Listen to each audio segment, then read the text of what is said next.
So we can get Thank you very much. Can you hear me? Yep. Thank you very much, all three of you. Can I just point out, my name's Cormac O'Rafferty. Again, I lecture in physics in the south of Ireland. I've been writing about climate change for a while now, mainly for the Irish Times when they let me, which is another story because it's very rarely. But one thing most people who write about this are amazed to find out very quickly is the general public are completely unaware, in fact, that the fossil fuel industry is in fact subsidised. There's a general feeling out there, well, they're the rich ones, they don't need to be subsidised, but in fact they're subsidised all the time, and indeed many of those who complain most and at length about the subsidisation of wind farms, for example, are completely unaware. So that's a piece of information that needs to get out there. And just on Bill's point, and I must say I'm much more inclined to his point in this, I absolutely agree with him, that it seems to me in terms of the divestment process, the key thing there is the longer we leave it, the bigger the crash, basically. If possible at all, it's going to be appalling the longer we leave it. I have to say, I think it was Paul who said, I don't see any danger of overdoing it, let's say. I think climate, this whole argument is a perfect example of something that has been talked to death with no actual results at all. So I'm not at all concerned about any sort of overreaction in the opposite direction. I just don't see any movement at all. And then I'd like to finish with just a third, rather more depressing point. In my writing, anyone who writes about this knows about the sort of abuse you get and the sort of feedback you get. It doesn't all come from people funded to the hilt by the fossil fuel industry. I'm afraid there's plenty of people out there who are crazy all on their own. They don't need money behind them. There's a huge amount of that, and in fact, a lot of it seems to come from a sort of a particular conservative worldview. They can't stand any government of their own nation. Never mind a government which somehow would look after the planet. And this seems to be driving this resistance all the time. There's nothing to do with science or anything to do with the climate, and everything to do with a lack of, a complete and utter dislike of any sort of interference. And if Bill in particular, but any of you have any good answers on how to tackle that and how to sort of, explain, give me a way around that viewpoint, I would be very interested. Thank you very much. Okay. Bill? Well, I think that you can tell that I'm very much in the spell at the moment of this papal encyclical, having read it carefully now twice, and I'm doing some serious writing about it. One of the things that's most important about it is this powerful description of the common good versus a kind of hyper-individualism. And I think that's what you're getting at with that remark about, which I think is very correct, about people's resistance to, their kind of conservative resistance to being pushed around and told what to do and have government do anything and whatever. Look, we're not going to win over everybody in this fight. There's a certain ideological strain that just won't ever. And that hyper-individualism, which owes more to my country than to any other thing on earth, is exactly, as the Pope says, at the root of it. What we have to do is get the people who recognize that there is a common good, we have to get them engaged in this fight. Our numbers are enough. There's 60 or 70% of people who understand what's going on and that it's a problem and whatever. They're just not deeply engaged in the fight, and there's a couple of reasons for that, but I think the biggest one is that climate change seems so big and we seem so small next to it that there's a kind of inevitable despair that sets in. And the reason that's a powerful idea is because it's kind of true. We are very small next to it, and that's why I was trying to make that point before about our real job is to not be individuals in this fight, it's to join together in movements. And the thing about movements is, even if one doesn't think that whatever they're doing at the moment, divestment or whatever, is the absolutely single best tactic that there could possibly be or whatever, the fact that a large number of other people are engaged in it at any given moment makes it useful, because it's pushing the zeitgeist in the direction that it needs to go. So that's kind of my sense of it. And I think it's a very good reminder, too, just that notion about subsidies is really important, especially because, as you point out, there's this whole critique that you have to subsidize renewable energy in order to make it work. Well, the IMF 3 weeks ago put out a report showing that the global subsidy for fossil fuel is on the order of $5.3 trillion a year if you add up all the costs of climate change. I mean, that's a lot of money. It's way more money than anyone's ever put or ever will put into solar panels or windmills or anything else, and it's really good to keep bringing that home. All right, this gentleman here with the jumper over his shoulders, please.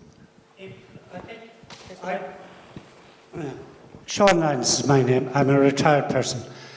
I think you should change the title that you have up there on the board for a particular reason. You should say fossil fuel investment, the Irish case, because quite recently, in the development of passive housing, which will reduce fossil fuel usage, our Department of the Environment set out to penalise a local authority who were going to put it into their development plan. And the question I want to ask is, what do you replace fossil fuel with when you do divest it? Good question.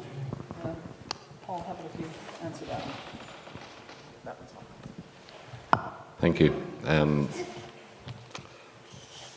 Speaking as a lawyer, I'll talk about technology. Right. Fossil fuels, as I said, in an Irish context, are a huge problem. We are blessed in this country, not with a great deal of solar, but certainly with the best wind resources anywhere in Europe.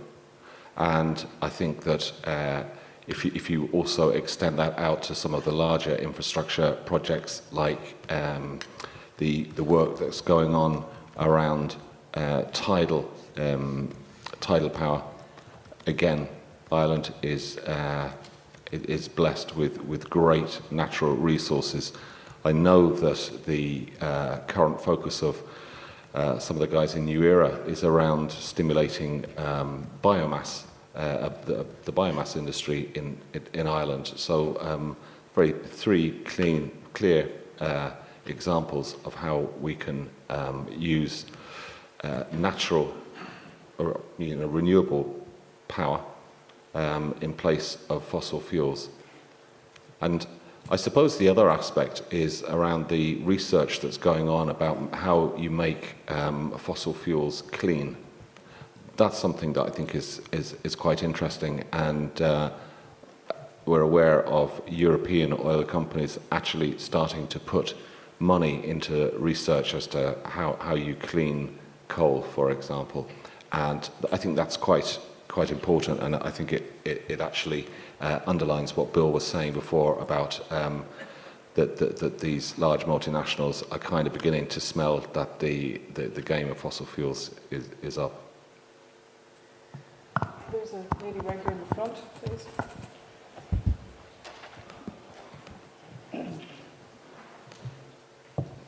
Hi there, Deirdre Lane, People's Climate Ireland, 350 Ireland.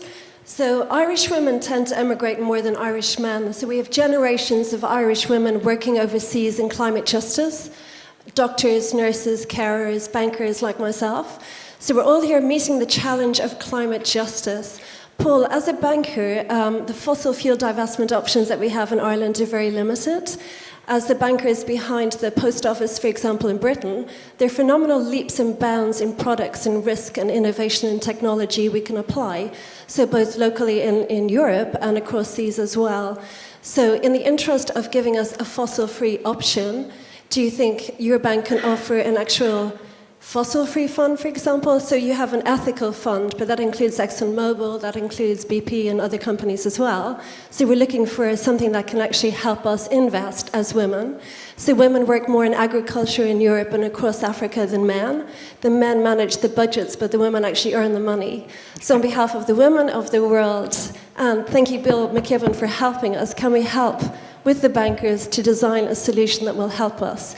We don't want to create the fuss like Christine and I have suggested. We're not fuss makers, we're genuinely budget makers, risk managers who want to make a difference in the name of climate. I'd be delighted to help all the women of the world. Ethical funds and investment. One of the difficulties with ethical funds at the moment in terms of traction. I'm talking from the perspective of being aware of what's going on in the Irish market, is that people aren't just that interested, right? Why aren't they interested? They're not interested because of ignorance. There's a huge education gap, and one of the areas that I think is so important about things like Bill's organisation is that it actually puts people on inquiry. Now, I'm speaking in a personal capacity, but the bank has actually done carbon-linked deposit investments. In fact, it was the first bank to do so about 3 years ago, and that was very well received. So clearly there is somewhat of an appetite, although that was targeted to fairly professional investors. The trick would be to ensure that everybody here has a bank account, everybody here has some sort of pension, is to try and get people, regardless of whether they're men or women, to take responsibility for how that money is being invested on their behalf. And that's where I think the link with... Your bank is not giving us a vehicle. Well, there's plenty. Irish banks are not giving us a vehicle. There are some out there. Sorry, Sorry. intervene. There are Yep. investment funds in Ireland. Sorry, there. Thank you. Yep. There's investment funds from various life assurance companies that do offer ethical, not exclusively ethical fossil fuel. No, you're quite right. But there are ethical funds here, and they would include non-fossil fuel energy options, along with others. Pardon? Exclude fossils.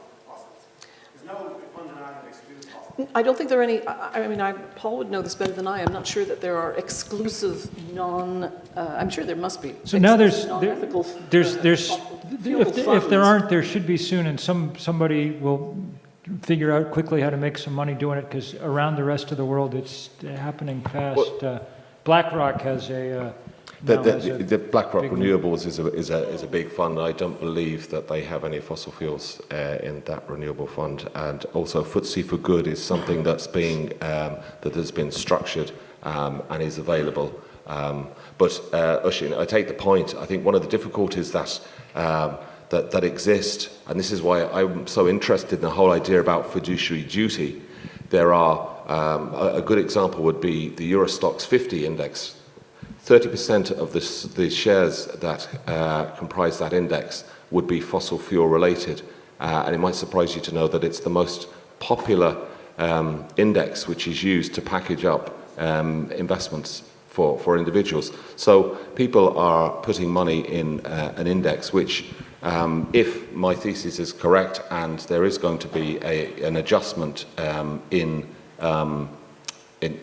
fossil fuel share values, which is going to be fairly sharp, then you've got people that are actually selling product which is bound to underperform the market. And as I say, and that's why the point I was making about fiduciary duty, I think, is quite an interesting one.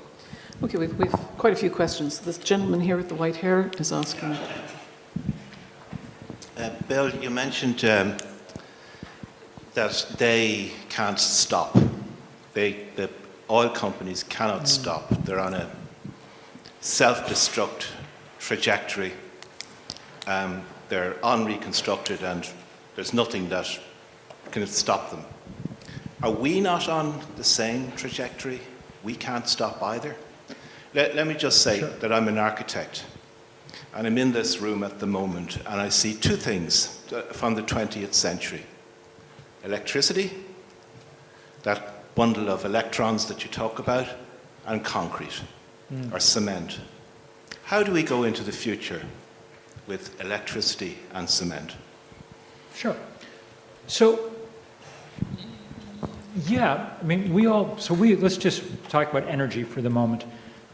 We all use, at the moment, fossil energy, but most of us don't have any desire particularly to, right? Like, no one thinks to themselves when they flip on the light, I want this to be coming from, I prefer this to come from coal, not solars. I mean, if people think about it at all, they'd prefer to have it come from a renewable source.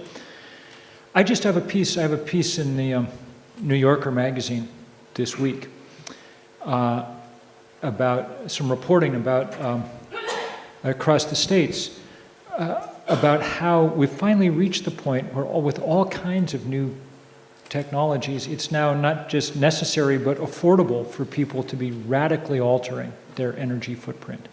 So, old houses in the state where I live in the north of the United States, where they come in over the course of 2 or 3 days and stuff the house full of insulation and put in an air source heat pump and maybe a small solar array someplace.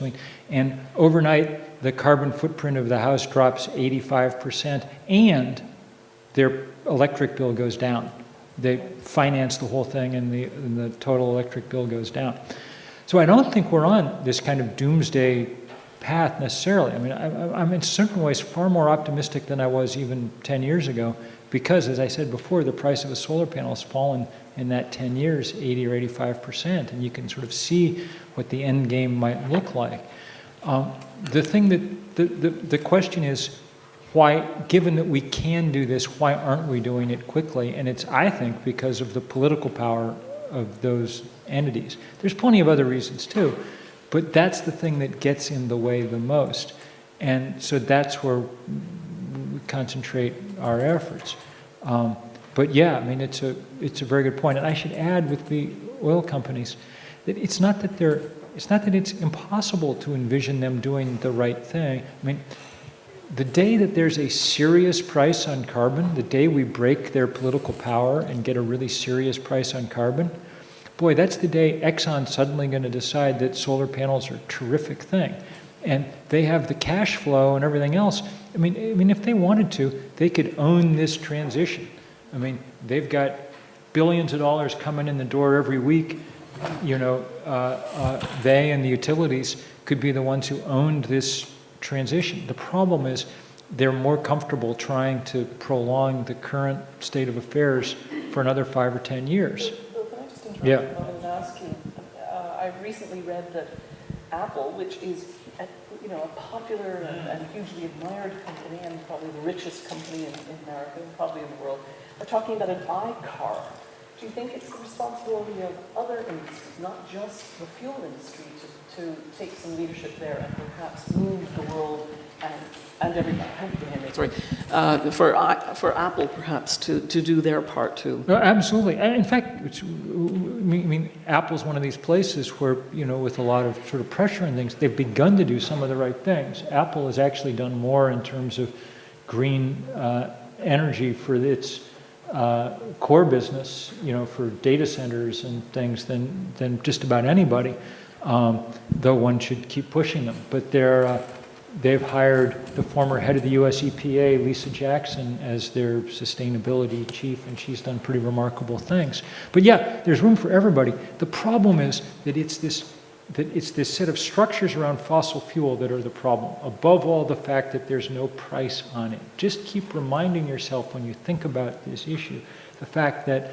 everybody else pays to put their trash out, okay? I assume that in Ireland you're not allowed to just toss your garbage out in the street.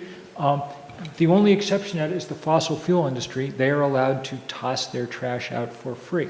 That is so warped and distorted the entire, but that's why they're the richest industry on earth, okay?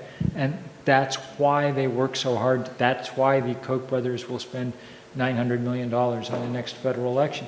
Think of the size of that perk. And that's why this political fight is necessary. One wishes that it weren't. I mean, look, in a rational world, when scientists told us a quarter century ago, you keep doing this and you're going to wreck the planet, here's what you should do instead, any sort of rationally ordered world would have said, yes, okay, let's get on it. But we didn't, and this is the single biggest reason why. Gentleman there in the white shirt. One more question and then we're done. Thank you. My name is Paul Holden. We've talked a lot over the last couple of days about how to move this whole business up the political agenda. And problem with that, of course, is that politicians are afraid to make decisions that are going to lose them the election. They tend to follow rather than lead on issues like this. Now, one thing we do know about politicians is that they love publicity. And in particular, they love the idea that they might become heroes in the public's eyes, and particularly on the international stage. And we've seen that with the way Enda Kenny made wonderful speeches saying what great things we were going to do, and then looked for all sorts of derogations to avoid doing those very things. Have you a question? Now, the other thing they do is that they will make all sorts of decisions as long as it doesn't involve spending money. Now, we have a Minister for Energy and Natural Resources, and one of his responsibilities is to issue licenses for exploration, from which the country gets almost no benefit. So it would be very easy for him to go to Paris in December and say, Ireland is going to issue no more licenses for oil exploration. And I think that would be a wonderful thing from a symbolic point of view. We would be a country which it says on our land and for the 200 miles around our coast, there's going to be no more coming out of the ground. And that is an opportunity that we have. That would be a remarkably useful thing globally. It would be really powerful. And you've emphasized one way to reach politicians, which is to allow them the chance to be heroes. And the other way to reach them is to allow them the chance to not be villains. So there's also it's also worth remembering that politicians respond to pain. I mean, we had Barack Obama in this country, in my country, who was as progressive a president as we're going to get. But all that meant was that it was possible to go organize the biggest protests of his administration and chain thousands of people to the wall outside his house and stuff, and there was some chance he would listen. So you got to do both these things, the carrot and the stick with politicians. They're very, they're a little slow, and so you got to help them in all possible ways, would be my advice. But I think that would be I cannot overstate how useful a stand that would be were Ireland to take it. It would really be amazing. All right, we have to wind up, but I'd like, Christine has asked to say just one more quick word about all of this. Well, I think it was picked up very strongly in that last question, which is about if we are moving this political agenda, it's really important about how you work together to be focused on it. And I talked about the lobby of Parliament that we had, the Climate Coalition had last Wednesday, and the Climate Coalition, previously known as Stop Climate Chaos, which you have in this country. It's about really pulling people together and being focused on it. And one of the big changes for us, you talked, Bill, about the zeitgeist. One of the big changes for us in the Climate Coalition was about moving from a kind of atmosphere of discussion about climate change that was doom and gloom and it's all overwhelming and we can't possibly do anything, to being focused on things that were positive. And we actually used the phrase, for the love of ... And people were actually saying, well, for the love of my children, for the love of chocolate cake, for the love of bees, for the love of the land, for the love of God, for the love of, all that kind of stuff. But it just brought people together. So last Wednesday morning we had we had the surfers, we had the doctors, we had the beekeepers, we had the rowers, we had the church leaders, we had all these people coming together. We had the Women's Institute, we had bunting everywhere. And it was an atmosphere of party carnival. And MPs, you're not going to disagree with a carnival. Do you know what I mean? Exactly that. Give them a chance to be heroes. But, it's a velvet glove, but it's an iron fist. It's an iron fist inside that says, if you don't, we know what we're going to do. We're going to make it happen. Make it happen, guys.